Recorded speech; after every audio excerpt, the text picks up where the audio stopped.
All right, so it's been about a day and a half since I put the primer coat on here, and wanted to make a video just talking about a alternative to conventional seam sealer.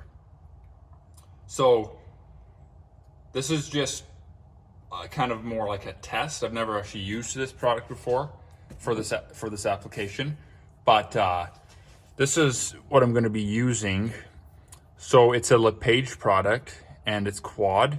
So we use this in exteriors to caulk siding and seal different things.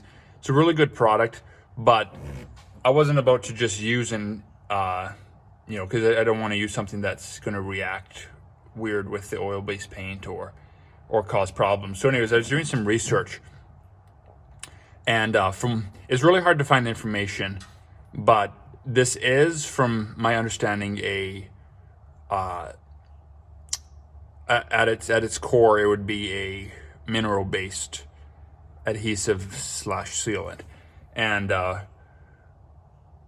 one of the ways to tell that is by, where does it say? It says under cleanup. I don't know if you can see that, under cleanup here, to use mineral spirit. So that is one giveaway that it's a mineral-based. So anyways, and also just looking around, there's a few other guys, or one other guy specifically on YouTube that I was watching. He does some automotive stuff, and he also works in like the painting industry and auto body industry, and he uses quad. Now, there's actually two different makers of quad. So there is the LePage brand, which I have, but then there's also another brand called, I think it's OSI. But so I was researching that, and actually they are the same product, because LePage and OSI are both sub companies of a company called Henkel, Henkel. So either one, I couldn't find the OSI brand here. I think that might just be in the States. Anyways, I've never seen it here, but we might have it. But at any rate, it should be the exact same product, quad, as the LePage stuff. So so I'm going to kind of do this as a bit of a test. Now, I don't know if I'd want to try this off the bat on like a really, crucial part of the car, but this is a trunk, and it's kind of just, if you watch my last video, I'm just basically painting this just to keep the rust from spreading. But I thought it'd be a good opportunity to give this stuff a try in automotive use. So typically this is used for installing windows and doors, and I don't know where to find this information, but in my research, somebody was saying that if you can find the instructions for this, they tell you to install this over a painted surface and not on bare metal. I don't know why. So maybe you want to look at my face now. So yeah, I'm going to give this a try.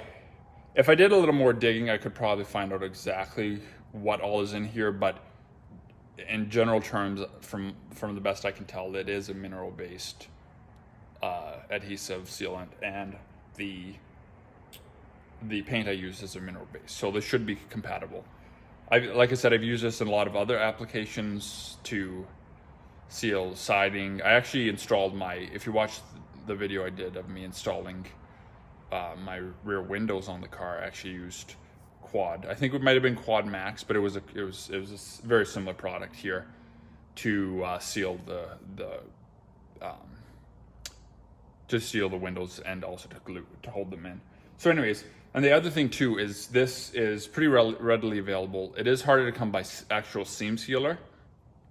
If you can find it if you go to like an auto body supply place, or you can also order online. Now, Canadian Tire, a local parts store or general store, used to have it last time I was in there, which was probably, or last time I looked for it, which was probably like 3 or 4 years ago. But anyways, they don't have it anymore. But to get to the point, this stuff is, from Rona, was $4.50, a little under $5. Whereas a seam sealer online was like $20 a tube. So obviously a lot cheaper. Now, granted, like, I would prefer to use actual seam sealer, just because. And the other thing to note is not all seam sealers are created equal. Like there's cheaper ones that are more kind of like a silicone based from my research, and then there's like proper ones which are an oil based or like a stronger, you know, typically the stronger it smells, the better it's gonna work. So anyway, so without further ado, I'm gonna put this on here. I have 2 of them, and I'm basically just gonna be doing this. I've worked with this stuff quite a bit.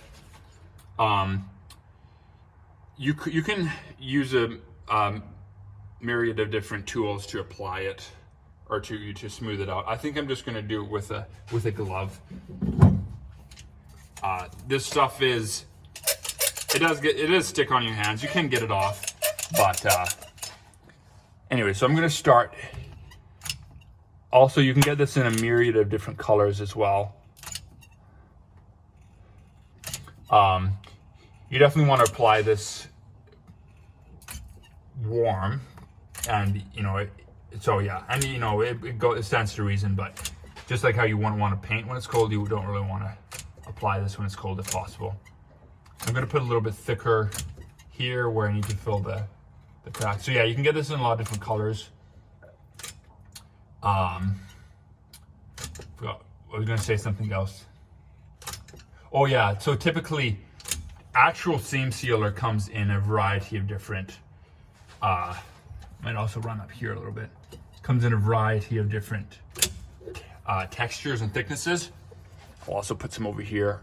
But, so you can get anywhere from like a self-leveling kind of brush on seam sealer to a little bit more of a thicker. But, so, and then this quad stuff here is, from my experience, is probably about twice as thick. I don't know if that'd be more viscosity or less. I guess that'd be less viscosity. So it's like about half as viscous. I don't know what the active word for viscosity is. So get it a little bit thicker in that one corner, and that only actually took not even a full tube. So there's quite a bit. So if this does turn out to work well, it'll be obviously quite a bit cheaper. So I'm going to get a glove on. I don't feel like, I typically don't wear gloves when I work with this stuff, but I just don't feel like getting my hands dirty. If this was more a flat spot, I'd probably be using like a putty knife or something, but because it's in a 90 degree, it's a little bit harder to get it. Now, granted, if you only needed to seam seal like a small crack like here, I could probably just do 1 bead. I just want to make it look somewhat consistent. I'll just move this out of the way here. So it's a little bit hard getting these gloves on. So let's start kind of working that in a little bit.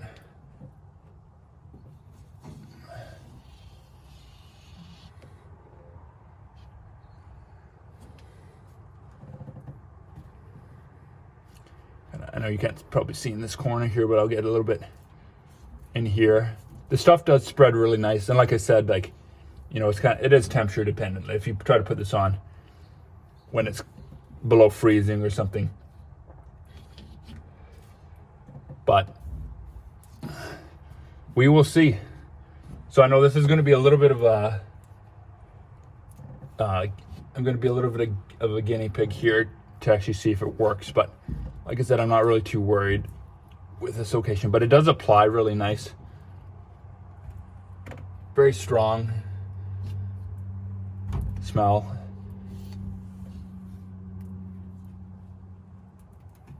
And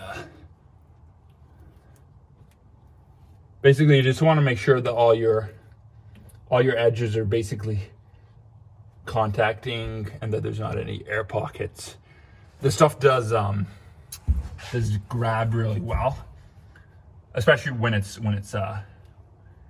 warm like this and soft. Some different sealants and stuff, you have to put a lot of pressure into it, also to kind of like roll off as you spread it. but with this stuff, it does tend to contact really well. So I'm just gonna kind of work this in, try to keep it looking somewhat consistent. Oh, the other thing I forgot to mention is that hole, there was one about like a quarter of an inch hole here. So I went behind underneath the trunk and I put some tape there just to seal it so the caulking wouldn't ooze through. And then I think that'll give it a nice good seal. So I'm gonna try to make this part a little bit thicker.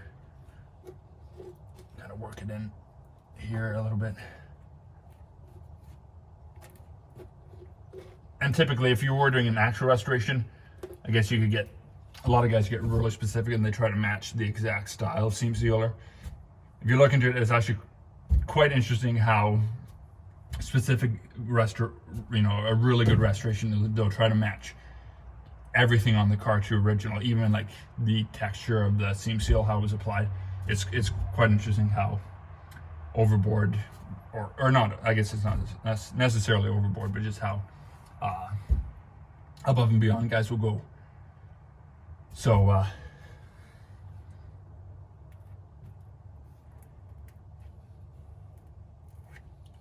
and you do have, you do want to work this as soon as possible, because it doesn't set up fast, but you will lose workability somewhat. You know, it'll start to harden, and then it won't well, the surface particularly will start to tack up a little bit, and then it'll make it harder to spread. So pretty happy with that. Looks somewhat consistent, and I think it got a pretty good contact. Now this stuff will take quite a while. It will tack up to the surface, or on the surface, and it'll start to dry pretty quickly. But I'm just trying to match side to side so it looks somewhat consistent. It will tack up and then start to harden, but you definitely don't want to overcoat it, because that could, or you don't want to paint over top too soon, especially with such a thick bead, because then that could inhibit it from actually curing all the way through. And but this stuff does take, I don't know if it gives, I think it says it's paintable in a couple hours and fully dries in like 24 hours or something. But anyways, it's better always to give yourself lots. It's, you know, go more than you think you need for curing time. And it is paintable. It does say to only paint it with a latex paint, because it is like a mineral base. So technically, another mineral base could dissolve it. But I think that might just be precautionary. I think it's probably okay. I'm not going to give it a really heavy coat, but I think if you wanted to at least color it with an oil base, that would probably be okay. So I'll take you here. Let's see. Let's get the camera in a little closer. So, I mean, there's a slight air pocket there, but I wasn't really trying to seal that high up. I might just feather that in a little bit more right here. But you can see everywhere all edges are contacting. From what I can see, there's no voids or bubbles. So the real key is that to the best of your ability, that all the edges are contacting. Because if you had like left a little bit of an open area, well, now, you know, if you did have water getting in, it could kind of pool there and sit there. So you want to create a good like a good concave uniform spot where all the edges, that's a big thing. And like, so like there's no air bubbles in it, but also that both edges, all your edges are contacting, and you can see how I kind of feather out the edges a little bit, so the whole bead is touching everywhere. Because, you know, if you just slap it on there and, you know, smear real quick, but if you left, like if there's spots that are not actually contacting, well, you're not accomplishing anything, or you're not getting the full benefit, at least. So yeah, we'll see how that dries. And honestly, from now, it's just It's just a matter of giving it time to see how it performs. So, like I said, I'm not going to intentionally have this car on the elements, or I'm certainly not driving it in the winter or things like that. So I won't really be able to put this to the test as far as like withstanding everyday use, but I'll at some point do an update how it holds. As it cures, I can do an update. If it shrinks too much, it might start to separate from the paint a little bit. So, but this stuff is pretty good. It has a lot of flexibility, and it does shrink. It does shrink as it dries, but maybe in like a week, when I know it's probably fully cured, I'll do another update video on it. But this stuff, like especially a thick bead like that, I would give it a couple weeks to dry before you top coat it. Just to err on the side of caution, because this stuff can take a long time to dry. Like I've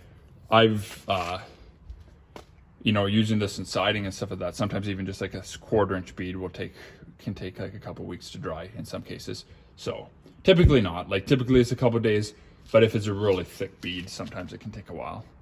Especially like I mentioned with the weather if the weather's a little cooler. So anyways, we'll see how that goes, but thanks for watching, and see you in the next one.